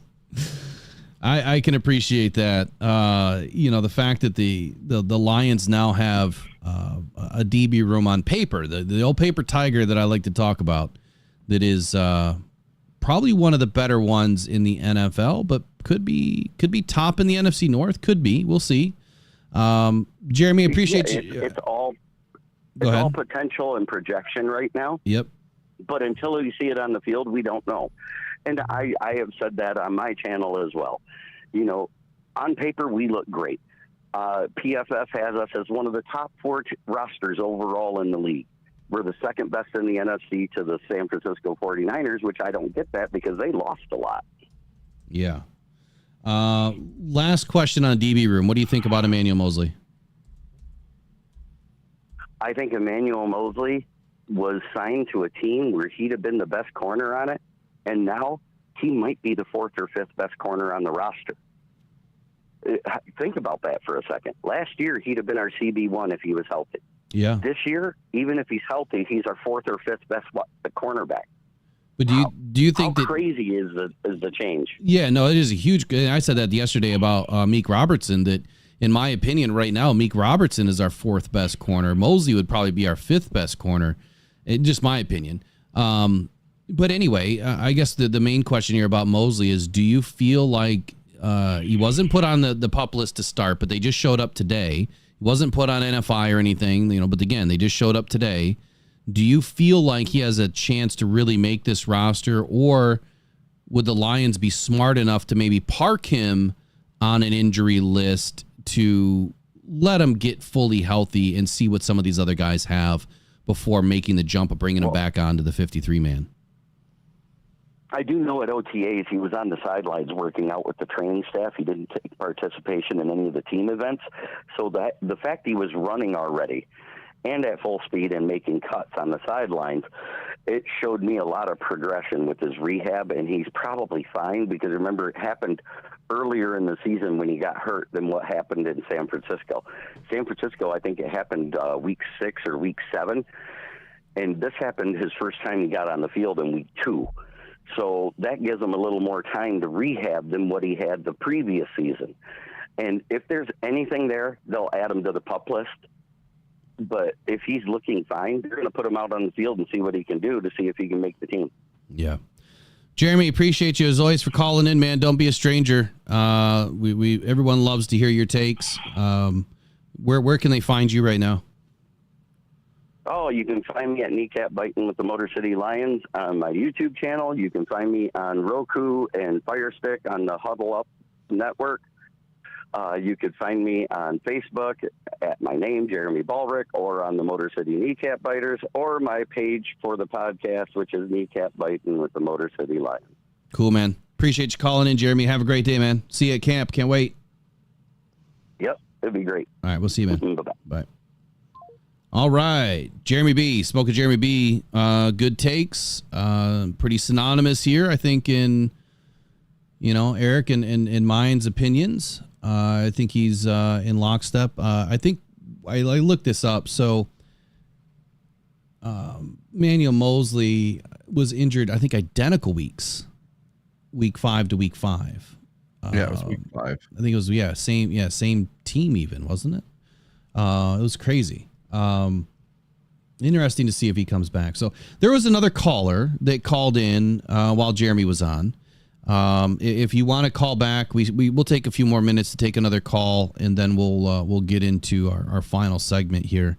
So we'll leave the phone lines open for just a little bit longer. I apologize about getting started late on the phone lines, but feel free to call in if you want to talk about any of this. Someone asked, is that the right pronunciation of Bet's first name? You know what? I don't know, because I've heard people call him Matthew. I've heard people call him in Canada Mathieu or Mathieu. I've heard it all different ways. You have to remember, up in Canada, a lot of the announcers are French. Right.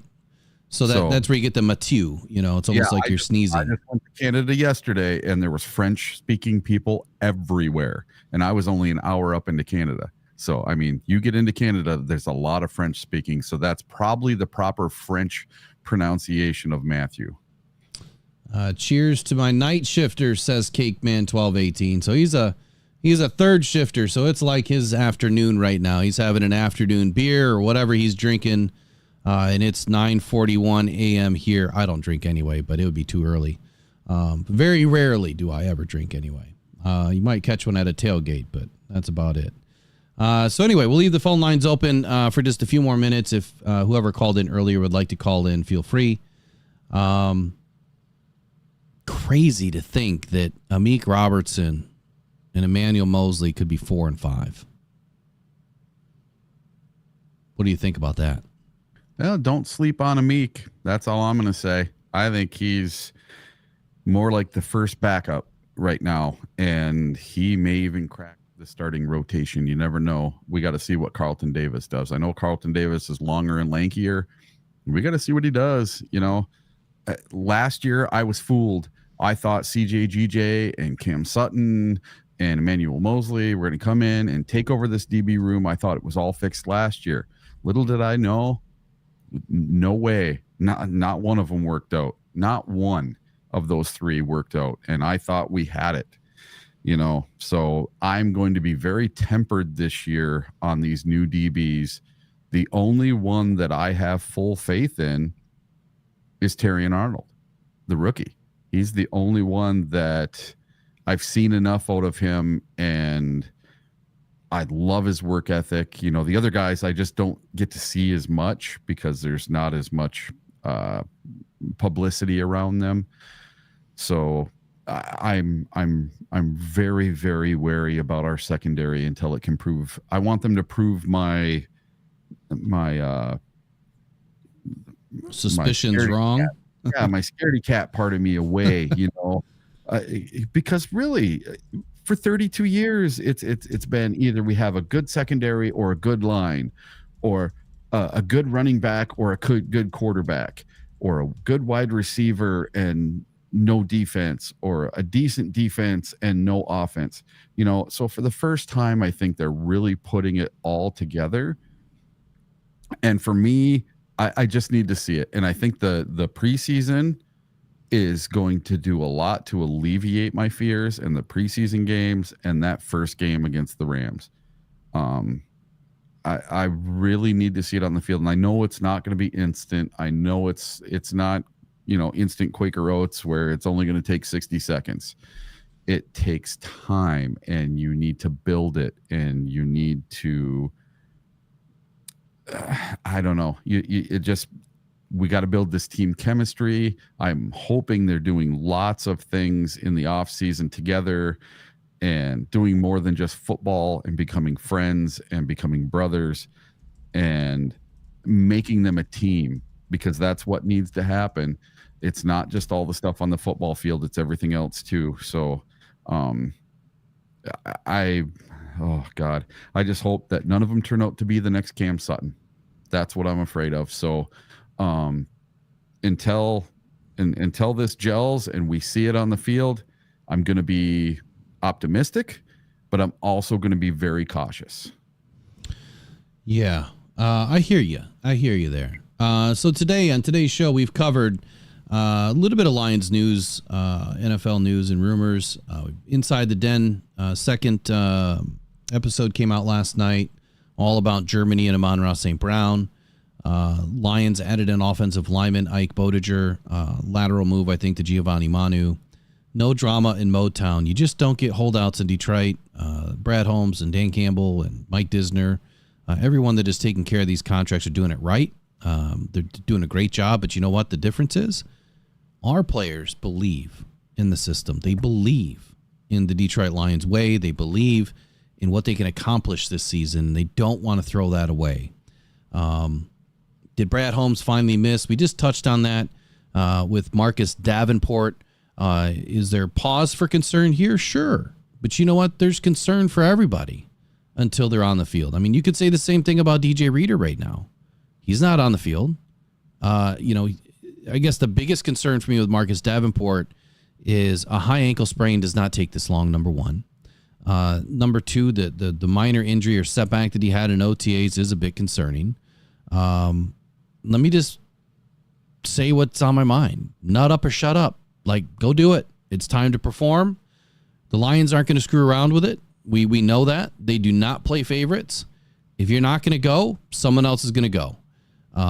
If Marcus Davenport wants to be, an impact player on this team and finally get his, probably what is his last opportunity in the NFL,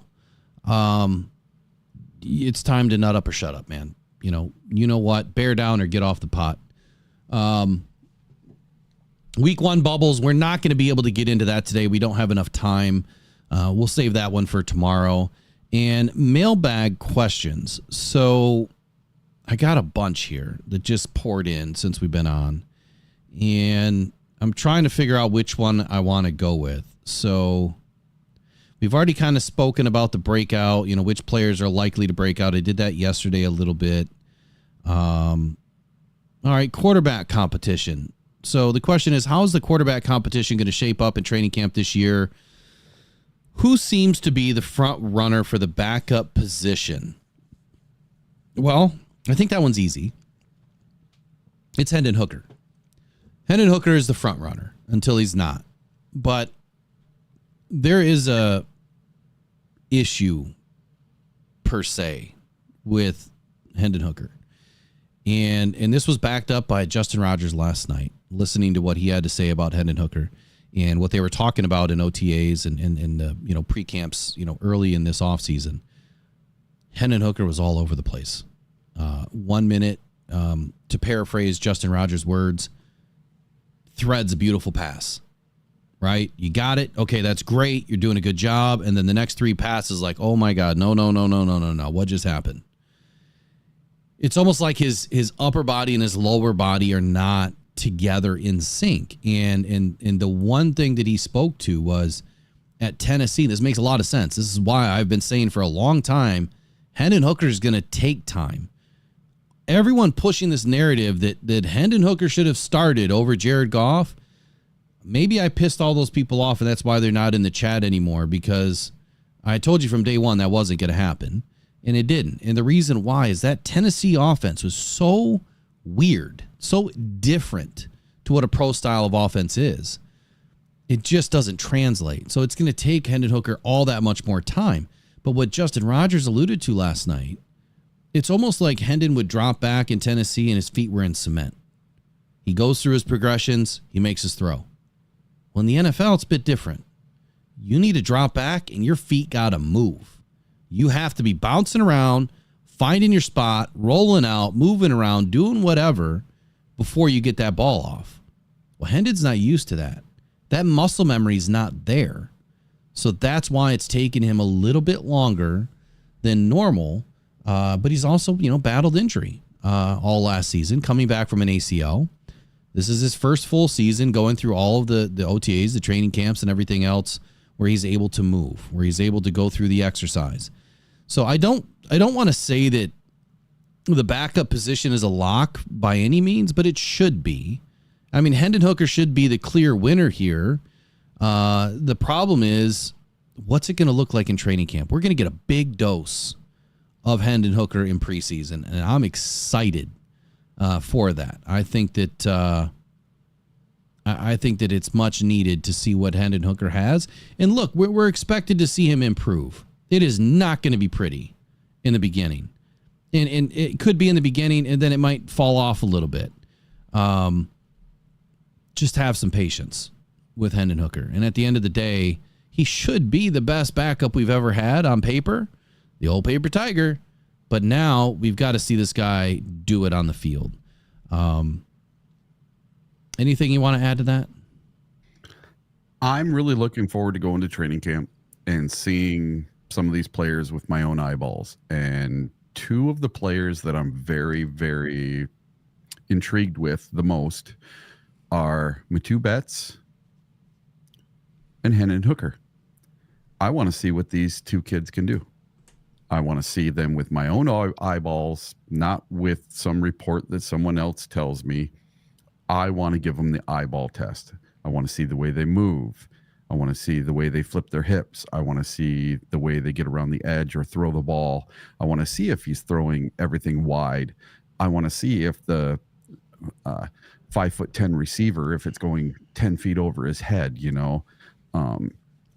that's the kind of stuff I want to see. I want to see it with my own eyeballs, not just some report somebody else is giving out. So it's going to be a lot of fun, and I'm looking forward to seeing some Hendon Hooker. Maybe I'll wear my Hooker jersey to training camp. You never know. Yeah, just don't wear it in Vegas.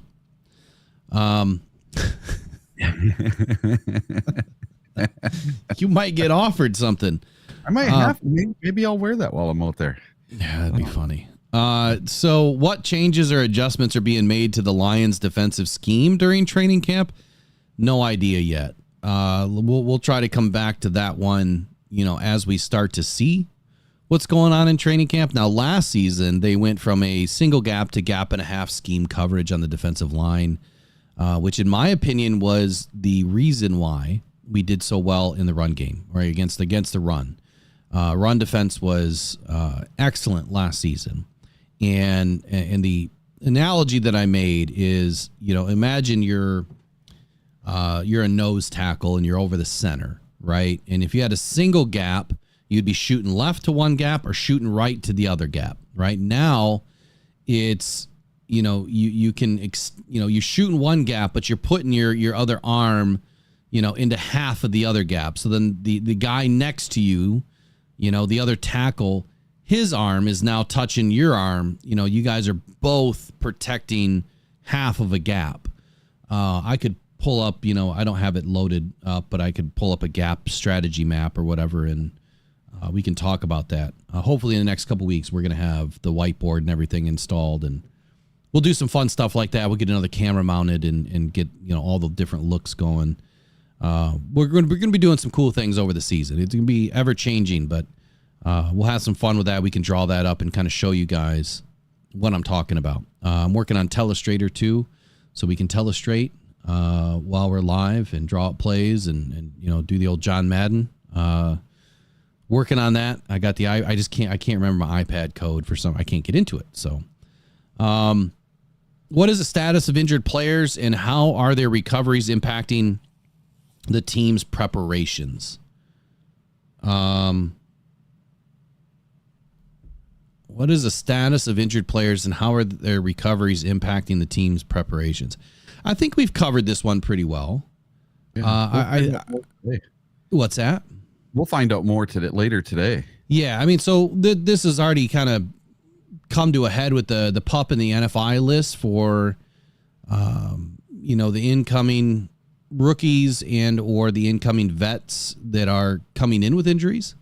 Today, now that the rest of the vets are reporting going through their conditioning tests and physical exams, hopefully that list doesn't get bigger, but don't be surprised if it does. So I really can't answer that one. I can't give you a definitive right now. We'll find out. It'll be all over the internet when it does pop out. Maybe breaking news, maybe not. We'll see. Hopefully not. Like I said the other day, I do not want to be breaking news on injuries this year at all. I want to be breaking news on, great things that are happening, not the BS that we went through last year.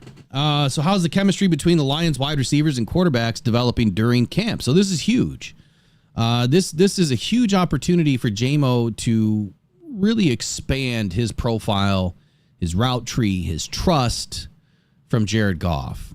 I was disappointed. Now, I don't know for a fact if JMO has worked with Jared Goff at all this offseason.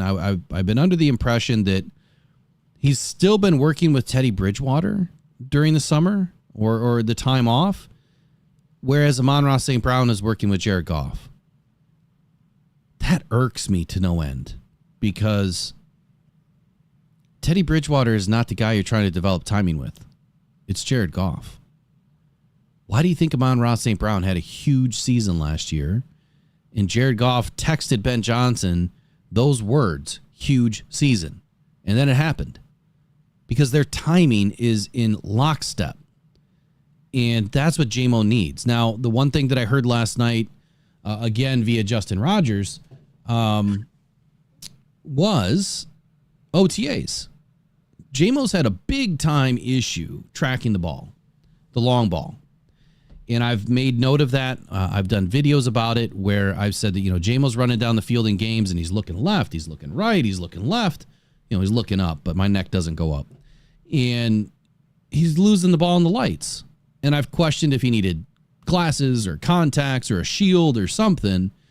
But his downfield ball tracking was horrendous. His inside shoulder was better than his outside shoulder. Now, Justin alluded to the same thing last night, but he said his outside shoulder, he made a nice catch over Carlton Davis, and then he celebrated like crazy, where he should have, because that's probably been his first best catch, to that shoulder, not losing the ball in the lights, or in the sky or whatever. So his ball tracking is better. So that's what we're going to have to pay attention to with JMO. Let's pay attention to his deep ball tracking. So when you're at training camp this year, deep ball tracking is where you need to have your eyes. The downfield plays, just watch JMO. You can kind of watch the ball and watch him at the same time. See if he's turning his head, because if he's turning his head multiple times, he's lost the ball. If he comes down with a catch, I'd be surprised. But let's just hope that's changed. I hope that he's got a visor on this year, especially I know we only have 3 outdoor games, but those lights inside can blind you. So anything you want to add to that, Eric? Wide receivers, quarterback, how they're going to gel this training camp and perform together. Yeah, I'm going to be watching more for DPJ and Antoine Green. I think JMO's going to be just fine. I think he's going to have a much better season than he did in year 1 or year 2. I think year 3 is going to be huge for him. I know he was working out with Teddy Bridgewater, but I think just any work period is going to be good for him because he came in, didn't know the playbook, didn't know what he was doing. Very immature. He's matured a lot over the last 6-8 months, and he's said as much. And I really want to see Antoine Green do the same thing, and I want to see DPJ do the same thing. It'll be fun to watch those guys, see who's going to be that number 2, number 3 guy. And I don't care who it is. I don't care where you were drafted. I just want to see the best, 4 or 5 receivers make the team. So that's what I'm looking forward to. And then another one to keep an eye out today, and I forgot about this one, is Kirby Joseph going to be 2 thumbs up, ready to go, because he had off-season hip surgery. If you remember, they were talking about it at the draft at the uniform reveal that he had a procedure done. So I'm hoping he's all good to go too. Yeah. So I heard him talking the other day. Excuse me. This was on that podcast. What podcast was it? Kirby's fine from what I understood. Like he's fine. Like he should be good to go. But who knows? We'll find out today as more information comes out. So again, hey, great show. Brent, be careful with using blue heart emojis, and we don't need that anymore. Just make sure all your Lions fans are checked safe. All right. So one more ad I'll finish up on our way out from Sports Spider. Great sponsor of the show. Excellent website. So we'll finish up with that on the way out before we hit to the outro. So great show. It's 10 o'clock. Eric's got to open his shop, and we're going to be paying attention to the news pumping out of Allen Park today and see what changes with the vets and if the PUP list is going to get added onto or not. We certainly hope not. So thank you all for joining the Rise and Grind Morning Show. Appreciate Jeremy B for calling in. Always has great takes. So that's it for us today. Go One Pride, go Detroit Lions. You guys take care. And here is a ad by one of our sponsors. Is here and you want the latest news and rumors on your Detroit Lions. Head to sportspider.com. That's sports, SPYDER.com, where you can get your Lions news and all your sports in one place. Man, this site is packed with your favorite podcasts, live news, articles from local writers, and insiders, all updating in real time. Not just the Lions, every major sports team, including MMA, UFC, and so much more. Don't want to waste time searching? Sign up for free. Create your ultimate sports news hub. You control what hits your feed at SportsSpider, your number one source for all your sports. Visit SportSpider.com today, right after the show.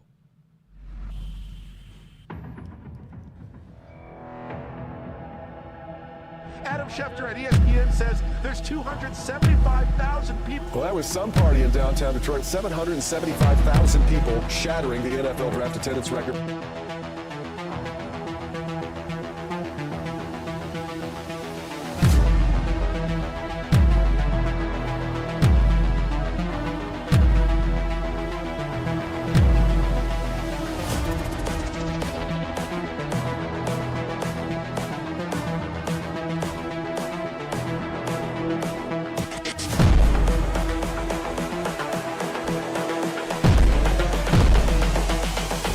This is the future.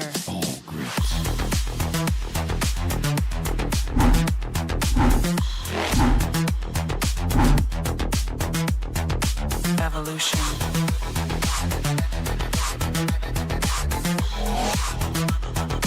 This is the future.